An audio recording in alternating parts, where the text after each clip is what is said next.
लगभग 60 साल की सावित्री 10 केजी पकाने वाली एक बड़ा कटोरी लेकर घर घर जाकर भीख मांगकर कटोरी पूरा भरने के बाद घर वापस आके उसकी भुक्कड़ बहू सुकन्या और बेटा वासु के सामने रखती है। आलसी और भुक्कड़ पति पत्नी आहा ओहो कह के दोनों खुशी से मन भर के खाने लगे। वाह रे वाह सुकन्या, आज का दिन अच्छा है ना? हाँ जी, तरह तरह के सब्जियाँ और अचार के साथ फिश करी और चिकन करी भी आया। सुकन्या, तुझे फिश करी बहुत पसंद है ना? ये पूरा तू ही खा ले, बहुत अच्छा रहेगा।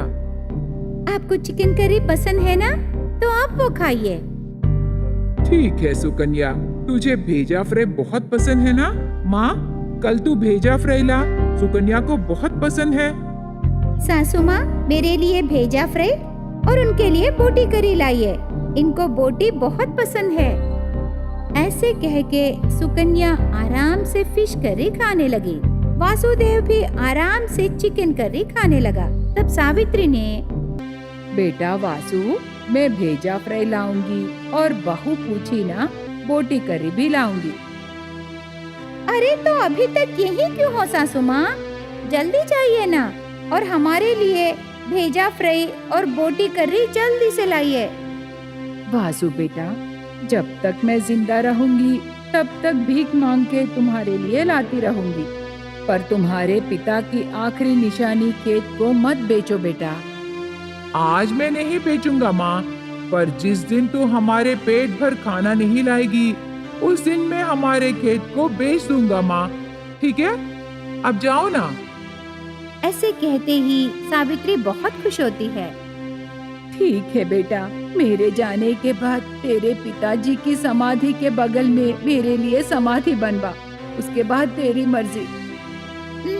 ठीक है सासू माँ, अब आप जाइए, हम दोनों खाते रहेंगे। खाओ बहू, खूब खाओ। दोनों मिलकर आराम से बैठकर 5 एकड़ खा लिए। अभी तो उनकी समाधि रही वो 1 एकड़ ही बची है। उसे बचाने के लिए लोगों को दान धर्म के इन्हीं हाथों से अभी लोगों से भीख मांग रही हूँ, लेकिन तुम दोनों आराम से खाओ। ऐसे बहुत उदास होकर सावित्री आंसू बहाती है, लेकिन वासुदेव और सुकन्या उसकी बातों पर ध्यान नहीं देते और लगातार खाने लगे। वहाँ रहना बेकार सोचकर सावित्री बाहर आ जाती है। वो बहुत उदास होकर उसके पति को याद कर रही थी। आपको जो बीमारी आई, अगर वो बीमारी मुझे भी आती तो मैं भी आपके साथ ऊपर आ जाती, पर क्या करूं? ऐसे बहुत दुखी हो रही सावित्री के पास एक कटोरी में भेजा फ्राई और एक कटोरी में बोटी करी लेकर अपर्णा आती है। अपर्णा, मैं तुम्हारे पास ही आ रही थी।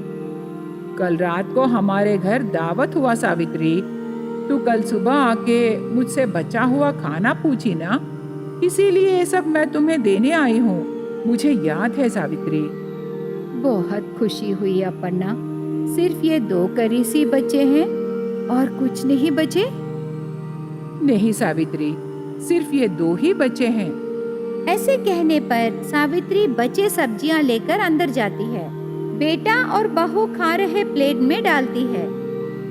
वासु और सुकन्या आराम से पेट भर खाने लगे। सावित्री खाली कटोरी लेकर बाहर रही अपर्णा के पास आकर उसे देती है। ऐसे और कितने दिन दुखी होगी सावित्री? मेरे शिवजी का बुलावा आने तक अपर्णा। शिवजी का बुलावा आते ही तू चली जाएगी और तेरे भुक्कड़ बहू और बेटा तेरी 1 एकड़ की जमीन बेच के खा लेंगे, उसके बाद घर भी बेच देंगे। ऐसे अपर्णा पूछते ही सावित्री चुप रह जाती है। तेरे रहते हुए ही तेरे भुक्कड़ बहू और बेटे को सही सबक सिखाकर उन्हें ठीक करना है सावित्री। करना तो मैं भी चाहती हूँ अपर्णा, पर क्या करूँ, मेरी बात वो दोनों बिल्कुल नहीं सुनते। खेत बेच देंगे करके मुझे धमकी दे रहे हैं। तब तू पास गांव में रहे चल्ला जी से मिलना। तेरी परेशानी उन्हें बताना, वो तुम्हारी जरूर मदद करेंगे। वो किसी भी हालत में तेरे बेटे और बहू को सही सबक सिखाएंगे। तो बिना देर किए आज ही मैं उनके पास जाऊंगी। ऐसे कहने के बाद अपर्णा वहां से चली जाती है। सावित्री बिना देर किए हिम्मत जोड़कर जंगल के रास्ते से पास गांव को जाकर वहां चल्ला नाम के आदमी से मिलती है। हाँ बोलो। साहब, मेरा नाम सावित्री है। मैं पास गांव में रहती हूँ। बताओ तुम्हारी क्या समस्या है। साहब, मेरे पति की मृत्यु के बाद मेरा बेटा वासुदेव और बहू सुकन्या दोनों आलसी और भुक्कड़ बन गए। मैं उन्हें बहुत समझाई साहब, पर वो दोनों नहीं सुने और 5 एकड़ की जमीन बेच डाले। ऐसे सावित्री कहते समय चल्ला ध्यान से सुनने लगा। अभी मेरे पति की समाधि रही, 1 एकड़ की जमीन बेच देंगे करके मुझे बहुत धमकी दे रहे हैं साहब। मेरे जीते जी पूरी जमीन मैं बेचना नहीं चाहती, इसीलिए घर घर जाकर मैं उनके लिए भीख मांग रही हूँ साहब। ऐसे कह के आंसू बहाने लगी सावित्री। चल्ला को गुस्सा आता है। वो जल्दी उन पति पत्नी को बुलाना चाहा, पर थोड़ी देर सोचने के बाद चल्ला को एक सुपर आइडिया आता है। चिंता मत करो, ये बताओ तुम यहाँ क्यों आई हो। साहब, मेरे बेटे और बहू को सही सबक सिखाइए।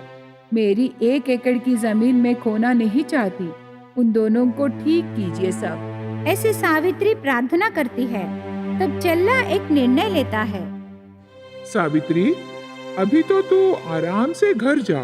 कल भूखे रहे तेरे बेटे और बहू को यहाँ ला, मतलब मेरे पास बहुत खाना मिलेगा कह के उन्हें यहाँ लाना, तब मैं उन्हें ठिकाने लगाऊंगा। साहब, जरा आप संभाल के ठिकाने लगाइए। माँ का दिल ऐसा ही होता है। मैं उन्हें नहीं मारूंगा, पर जरूर ठिकाने लगाऊंगा, मेरा यकीन करो। ऐसे वादा करने पर सावित्री खुश होकर वहाँ से चली जाती है। उस दिन बीत जाता है। अगले दिन सावित्री चल्ला के पास उसके भुक्कड़ बेटे और भुक्कड़ बहू को लेके आती है।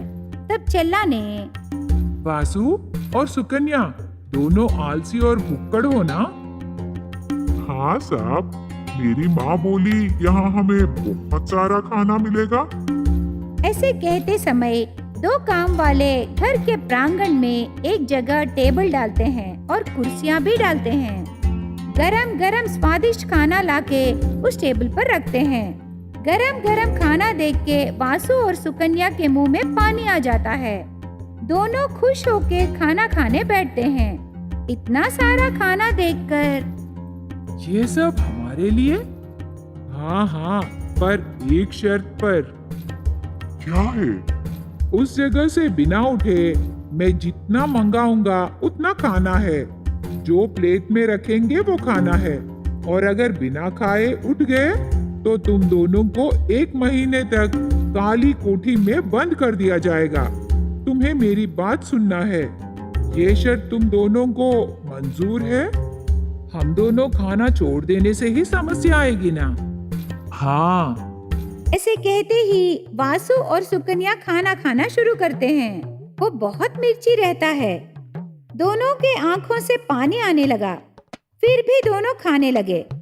थोड़ी देर बाद बहुत मिर्ची रहने पर वहां रहे बाथरूम को एक के बाद एक आने लगे और जाने लगे। दोनों वीक हो जाते हैं। हाँ, अब और हमसे नहीं होगा साहब। हाँ साहब जी, हम ये खाना नहीं खा सकते। तो तुम दोनों मेरी बात सुनोगे? सुनेंगे साहब। हाँ साहब जी, सुनेंगे। ऐसे कहते ही चल्ला की बात सुनकर दोनों एक निर्णय को आते हैं। तब वासुदेव ने, साहब, आपके कहने पर हम 6 महीने मेहनत करके हमारे खेत में फसल उगाएंगे। हाँ साहब जी। अगर तुम दोनों फसल नहीं उगाए तो तुम्हें 1 महीना तक खाना नहीं मिलेगा। ठीक है साहब। ऐसे वासु कह के सुकन्या को लेके चला जाता है। दोनों मेहनत से खेती का काम करने लगे। उन्हें देखकर सावित्री बहुत खुश होती है। 6 महीने बीत जाते हैं। अच्छी फसल उगती है। आलसी और भुक्कड़ वासु और सुकन्या बहुत बहुत खुश होते हैं। वो तुरंत चल्ला के पास आकर, साहब, आप जो टाइम दिए वो हो गया। हमारे अंदर रही आलसीपन और भुक्कड़पन मिट गई। अभी हम मेहनत कर रहे हैं साहब। बहुत अच्छे, आगे से भी ऐसे ही रहो। अब जाओ। ऐसे कहते ही वासु और सुकन्या वहां से खुशी से चले जाते हैं।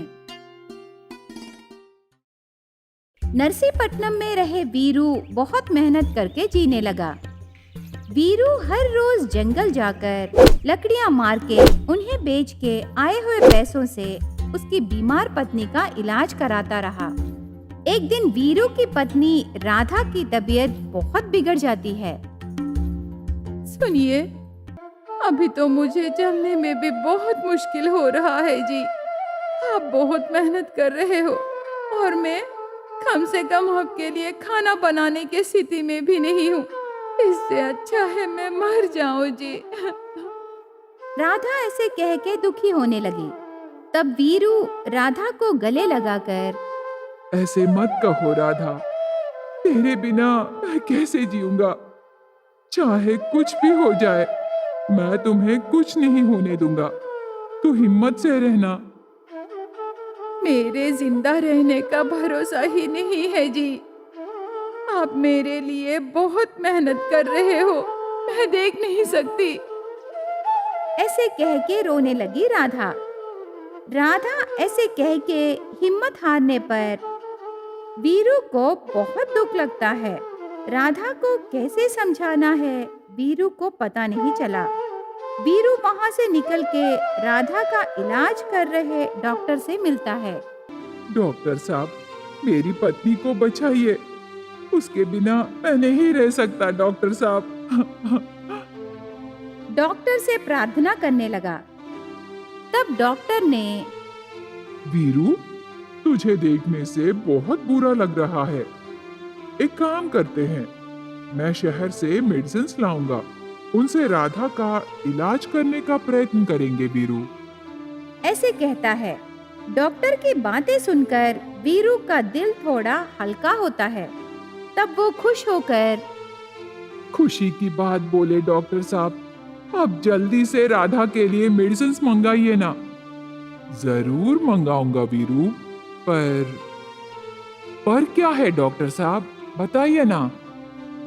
कुछ नहीं वीरू, वो मेडिसिन बहुत कॉस्टली रहते हैं। उतने पैसे तुम कहाँ से लाओगे वीरू? कोई बात नहीं डॉक्टर साहब, मेरी राधा ठीक हो जाना है। उसके लिए मैं कुछ भी करूंगा। आप पैसों के लिए मत सोचिए, पहले आप मेडिसिन मंगाइए डॉक्टर साहब। ठीक है वीरू। ऐसे डॉक्टर कहता है। वीरू खुशी से राधा के पास जाकर उससे ये पूरी बात बताई। तब राधा ने, क्यों जी, आप वो दवाइयाँ मंगा रहे हो? इतने पैसे आप कहाँ से लाओगे? मैं तो वैसे भी मरने वाली हूँ जी। इतने पैसे क्यों जी? राधा, देखते रहना, तू ठीक हो जाएगी। पैसों के बारे में तो बिल्कुल मत सोच। ऐसे राधा को हिम्मत दिलाता है वीरू। लेकिन वीरू मन में सोचने लगा कि इतने पैसे कैसे कमाना है। इतने पैसे कमाने के लिए हर रोज कितने लकड़ियां मारना है? मुझसे होगा क्या? नहीं, मेरी पत्नी के लिए कुछ भी करना है। वीरू कुल्हाड़ी लेकर जंगल को जाकर पेड़ों को काटना शुरू करता है। सुबह से वो बहुत सारे लकड़ियां काटता रहा। शाम तक वो काम करता रहा। वीरू उस जंगल में रहे एक बड़े पेड़ के पास जाकर उसे मारने कुल्हाड़ी को तेज करते समय वीरू को एक आवाज सुनाई दी। वीरू, मुझे काट के मेरी लकड़ियां बेचना चाहते हो? ऐसे पेड़ कहती है। तब वीरू वो बड़ा पेड़ बातें करना देखकर, हाँ, पर मुझे माफ करो। मेरी पत्नी को बचाने के लिए मुझे पैसों की जरूरत है। इसीलिए मैं लकड़ियां काट के उन्हें बेचकर पैसे कमाना चाहता हूँ। मुझे इस काम के सिवाय दूसरा काम नहीं आता ना। ऐसे वीरू उसकी परेशानी पेड़ से बताई। वो सब सुन के पेड़ बहुत फील हो जाती है। तब वो पेड़ वीरू से, वीरू, तेरी परेशानियां सुन के मुझे बहुत बुरा लगा, इसीलिए मैं तुम्हारी मदद करना चाहती हूँ। सुनो वीरू, अभी तो मुझे काट के लकड़ियां बेचकर आए हुए पैसों से ज्यादा मैं तुम्हें हर रोज तरह तरह के फल देती हूँ। उन फलों को तुम बेचो वीरू, तुम्हें बहुत पैसे मिलेंगे। ऐसे पेड़ कहती है। तब वीरू बहुत खुश होता है। बहुत खुशी हुई पेड़, आगे से मैं पेड़ों को नहीं काटूंगा। ऐसे कहता है। तब वो पेड़ खुश होकर थोड़े फल देती है। वीरू उन फलों को बाजार में बेचकर आए हुए पैसों से उसकी पत्नी राधा का इलाज कराने लगा। हर रोज वीरू जंगल को जाना, वो पेड़ वीरू को फल देना और वीरू उन फलों को बाजार ले जाके बेचना। ऐसे बहुत महीने चला। एक दिन उस पेड़ के बगल वाली पेड़ ऐसे कहने लगी, दोस्त, तुम इस मानव पर बहुत यकीन कर रहे हो।